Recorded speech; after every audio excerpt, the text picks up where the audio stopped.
পেলেন স্টিলের ভালোবাসার মানুষ খালি বলে মানবিক কাজ করেন, অসহায় মানুষের পাশে দাঁড়ান। আরে ভাই, আপনাদের কথা শোনার জন্যই আমি কিন্তু চলে আসছি। এই দেখেন হাতটার অবস্থা দেখেন, এই কাছে এসে একটু দেখাও বাপ। মানে এই হাতটা দিয়ে কোনো রকম আর কোনো কাজই করতে পারে না।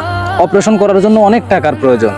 মানে আমার ভালোবাসার মানুষ জানি, যেহেতু আমারে বলে ভাই আপনি মানবিক কাজ করেন, মানুষের পাশে দাঁড়ান, অসহায় মানুষের জন্য।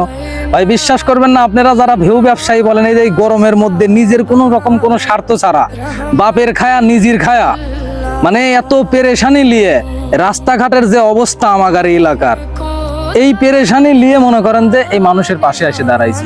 তারপরেও দিন শেষে আমরা ভিউ ব্যবসায়ী, পেরেশানি নাই, কোনো পেরেশানি নাই। তারপরেও যদি আমার জন্য এই মানুষটা যদি 10,000 টাকা 5,000 টাকা তার অপারেশনটা যদি ভালোভাবে হয়, আমি দিন শেষে বলবো কোনো পেরেশানি নাই। আমি সবসময় পেলেন স্টিলে আপনাদের ভালোবাসা পেতে চাই। এই মানুষটার পাশে দাঁড়াবেন, অবশ্যই সহযোগিতার হাতটা একটু বাড়ায় দিবেন।